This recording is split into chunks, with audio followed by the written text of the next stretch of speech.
All right, ladies and gentlemen, time now to get some more exemplary women like we promised who have joined us tonight and call them up on stage. Yes, and continuing with our focus on female protagonists, the new hero. Please put your hands together for none other than Kushboo Sundar, member, National Commission for Women.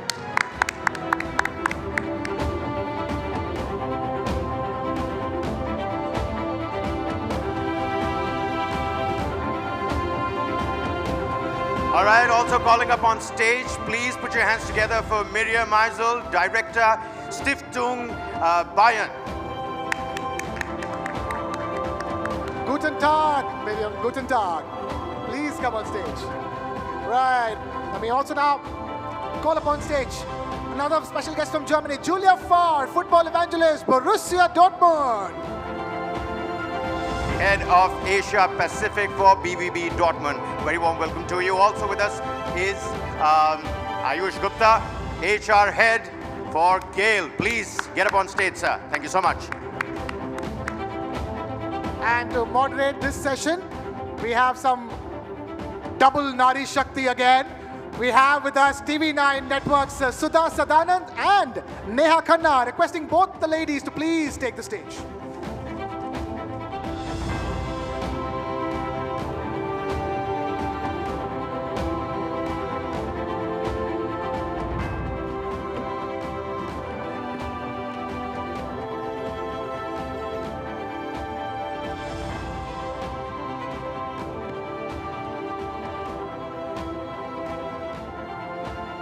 All right, so some for more women's power, and I don't think that a panel can look this beautiful, really. I include you, Mr. Gupta, as well. I mean, of course, you know. So, if everyone can settle, Kushboo, எப்படி இருக்கீங்க? நல்லா இருக்கீங்களா? வணக்கம், நல்லா இருக்கேன். நல்லா இருக்கேன். All right. So, let's start with you, Kushboo. And considering that, you know, I always have called you, whenever I've spoken to you, as a child woman. You haven't really grown up that way, you know. But from a child artist who started out in Mumbai and from a home where the mother was the main support, emotional support, and a father who was not very supportive, with wonderful brothers around you.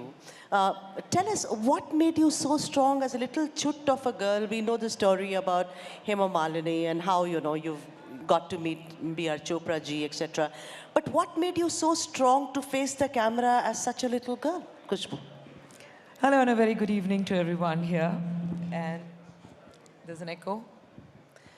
Yeah, I think what made me very strong is against every negativity, there's a positivity. There are always two sides of the coin. So when I see, as a child, when I saw my mother going through the kind of abuse at the hands of her husband, and I think that made me very strong, because I think as a child, it was very clear in my mind that I'm not going to grow up as somebody who's very, very submissive, who's going to be Hanji, Bilkul Sahi ji.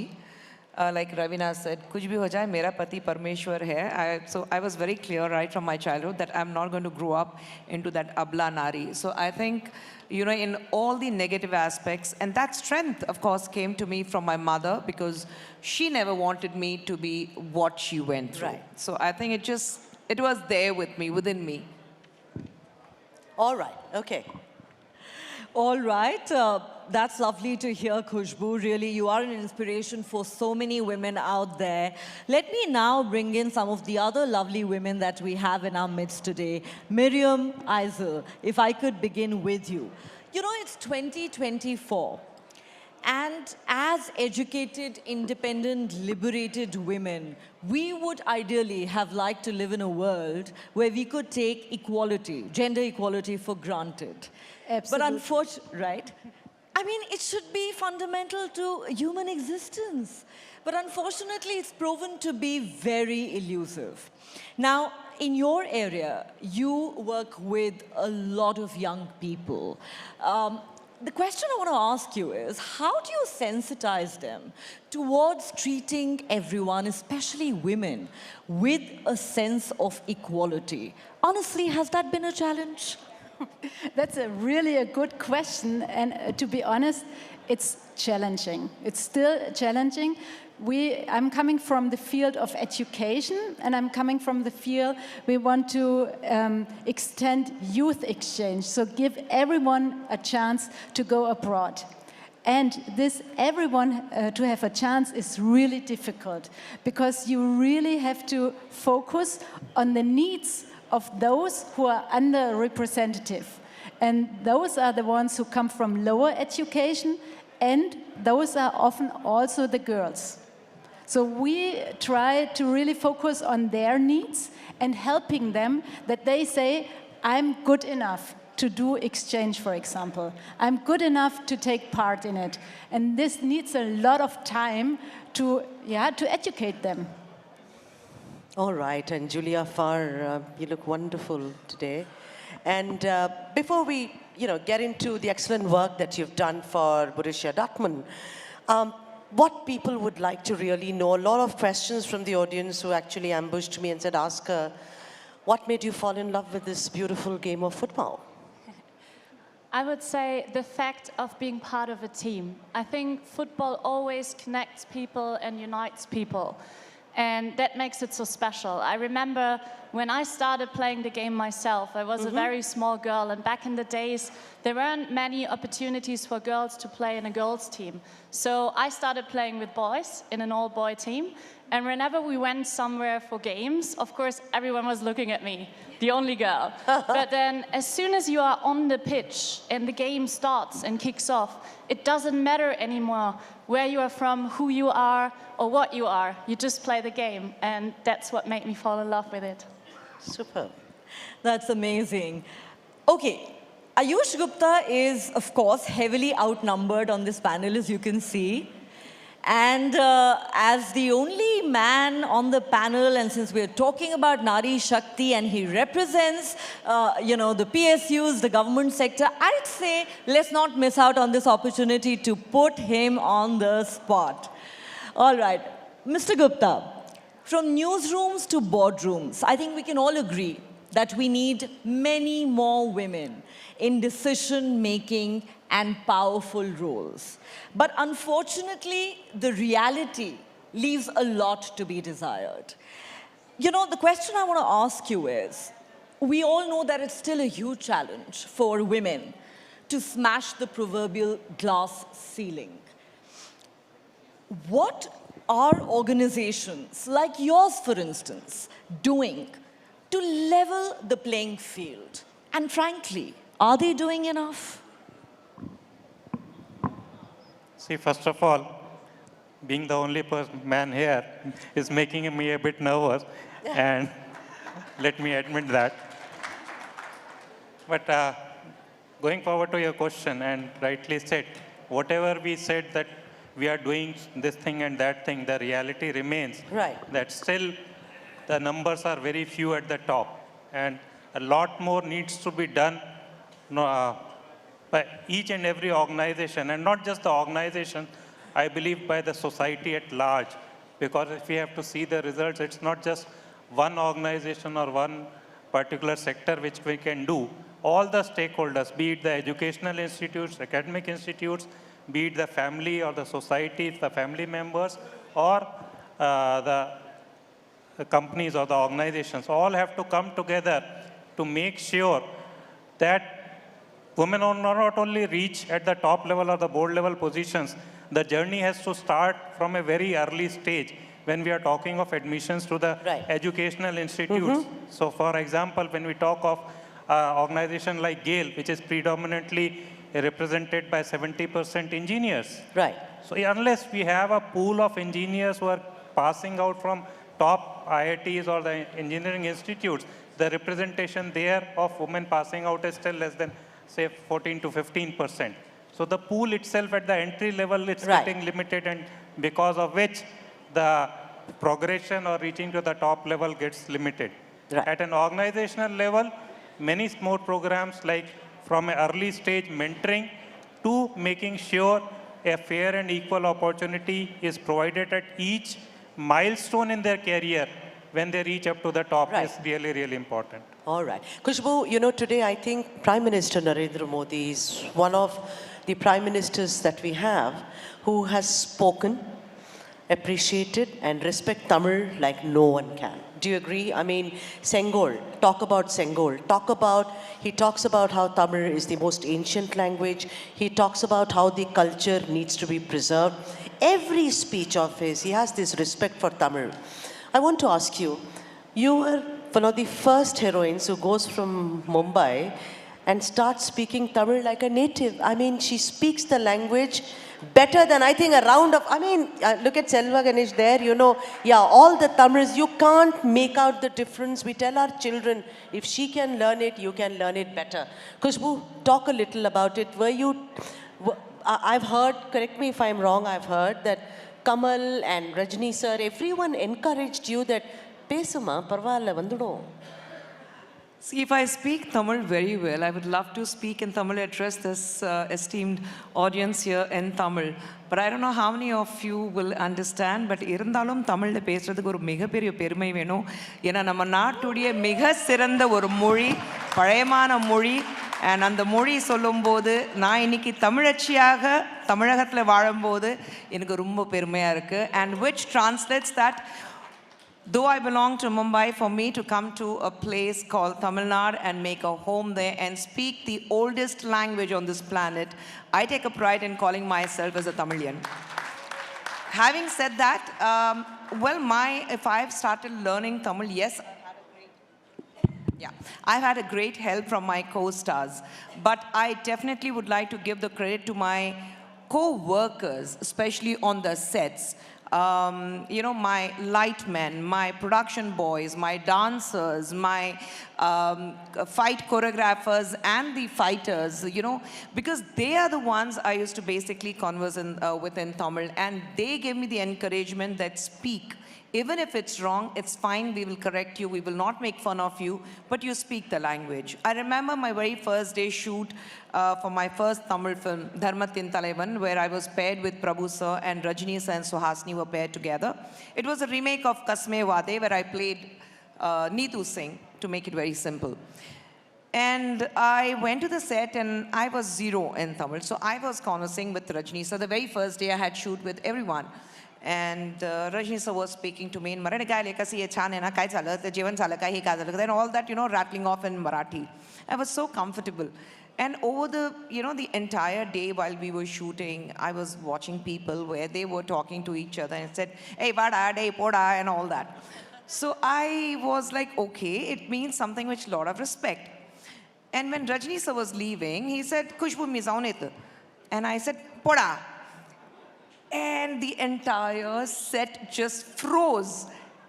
And I'm like, okay, where did I go wrong? And then immediately Prabhu came forward and he said, you're not supposed to say poda. I said, why? He's saying it doesn't mean that you're saying with respect. It's in a very respectful manner. You say, okay, jao. And I'm like, okay. But Rajni sir was very gracious enough where he came, he patted my shoulder because he knew that I don't understand the language. So he patted my shoulder and he laughed and he said, it's okay, you will learn the language. So yes, my journey has been different, but I think I definitely would give the credit and to my driver, who was my driver then for a very, very long time. So I think I give the credit to all my co-workers more than my co-stars. I would give the credit to my co-workers for encouraging me to speak the language and for standing by me and tolerating my terrible Tamil that I spoke back then. So I think I owe it to them. And just a little bit of clarity, you don't say poda to someone, you don't say it usually, you can say it to a child, but you don't say it to somebody who's older, who's much respected, you say ponga. Like in Bengali, you say Jan. So that's the difference. We follow that protocol when it comes to Indian languages. Neha. All right, a fascinating discourse that about languages. I mean, you know, such a lovely reminder of the cultural diversity of this country. As they say, many Indias in this one India. All right, Mirjam, let me come back to you. You know, there are a lot of youth exchange programs that you helm. You work with a lot of people who are immigrants, who come from different cultural backgrounds, low-income families, and also those who are differently abled. Now, when you add the female gender to the mix, does it get that much more challenging and complicated? What has that journey been like for you personally? And I'm sure that as an educationist, you've had a fabulous learning curve as well, working with all these young people. Well, I think, as you said, it's a journey. And it's a journey we started, and it will continue. So I think the most important thing on this journey is that we do not stop to encourage each other. And I think this is the most important thing for the girls as well and for women, that we encourage each other. And we say, you can do it. I think that for men, this is a little bit different because they say, I can do it, I can do it. So, but we are sometimes a little bit more shy and say, oh no, I'm not that qualified and I can't do it because I'm a girl and I come from that background.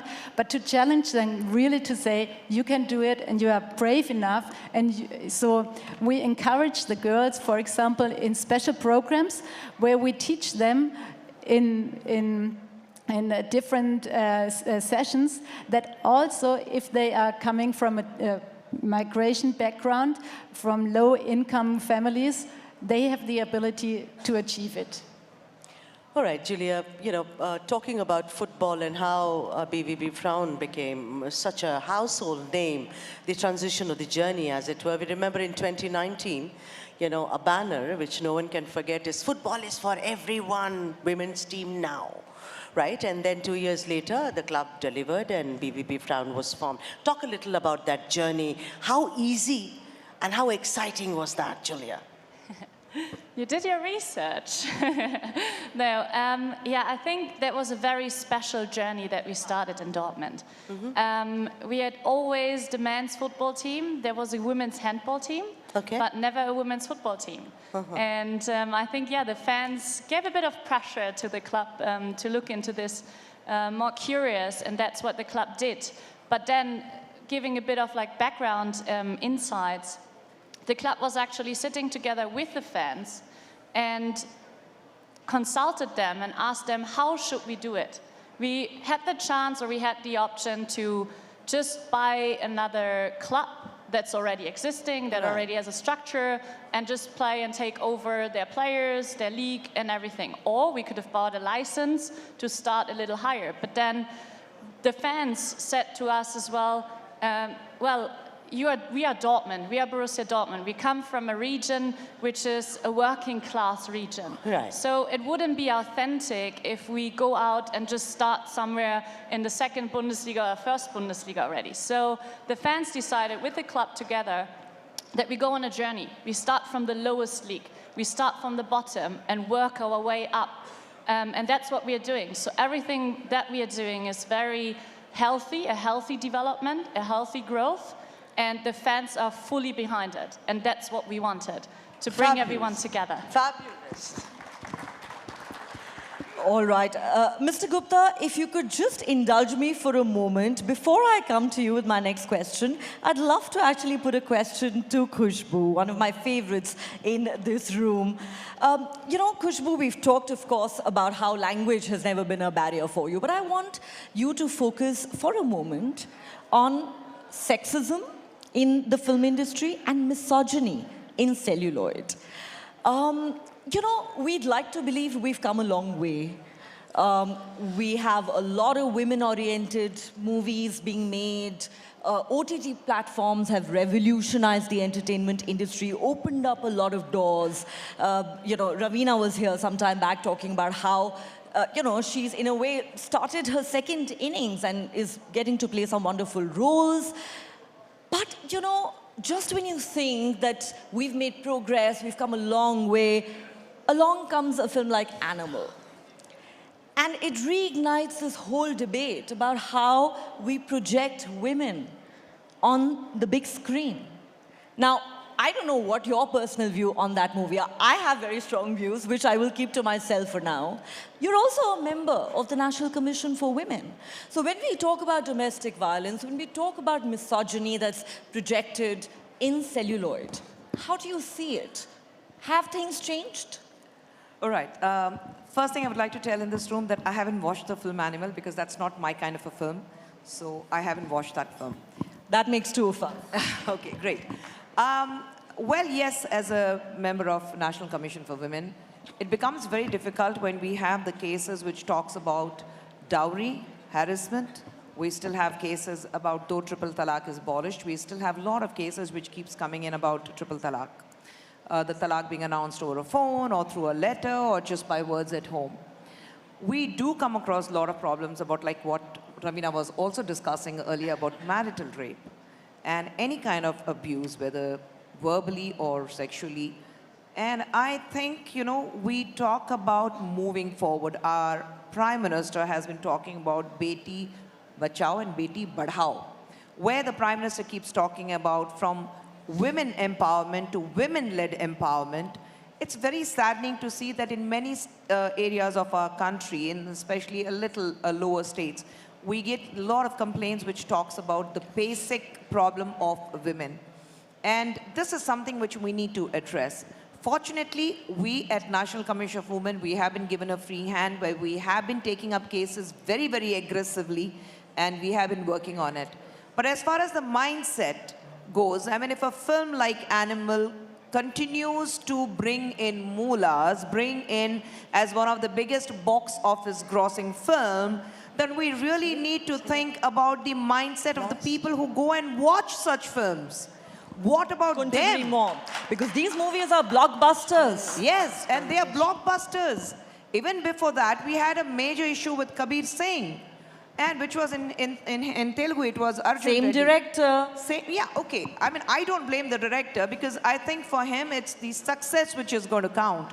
But I am talking about if there is something which is there out on a public forum where we talk about gender equality, we talk about equal respect to women, talking about her dignity, talking about how she should be projected and how she should be respected.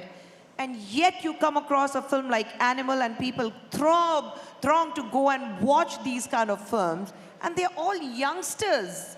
They are men, they're all youngsters, they're educated youngsters. We say, oh, we love the film.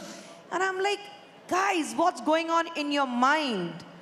I mean, I wouldn't want my girls to watch that film. And my girls did go and watch that film because they wanted to know what is it about. They came back and said, Amma, please don't watch that film. My girls warned me, don't go and watch that film. So I think the mindset of the film goer, the mindset of the people who buy these tickets time and again, because you have a lot of repeat audiences in this movie, in these kind of films. So we need to understand that mindset before we talk about the change in a society.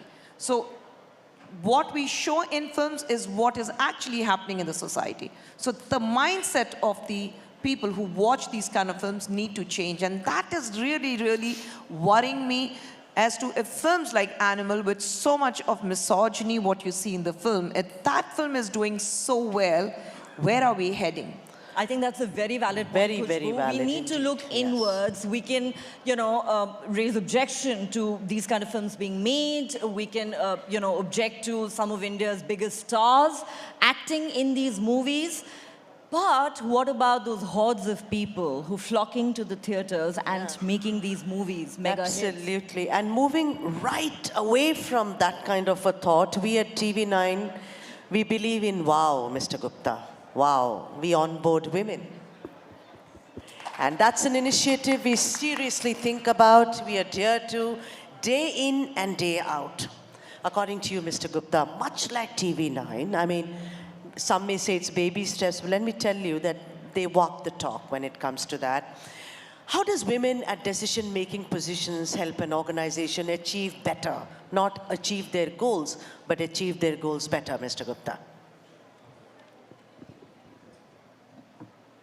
See, women at the boardroom, when they come there, it's not just, they are not just helping the organizations to deliver better in terms of the quality of decision making, in terms of the diversity of the thoughts and the ideas which they bring at the board level. They're not just doing well for themselves, they're doing better. They also become the inspiring role models for the generations to come within and outside the organization. So this is the biggest achievement or the highlight, I would say. When women come at the top, they are not just doing well for themselves, then they are doing well for the entire generation which they are following, they are looking forward to, and they learn and get inspired. And I believe that is what the theme of this year's International Women's Day also is, inspiring inclusion. So that is where they inspire others and bring them forward to take leadership roles. What a wonderful response that is. And on that note, many thanks to all of you. I think it was very brilliant and riveting session. Thank you, Kushboo. Thank you so much, Mirjam. Thank you, Julia. Mr. Gupta, it was a pleasure. Please give it up for the lovely panel, ladies and gentlemen. More power to these lovely women.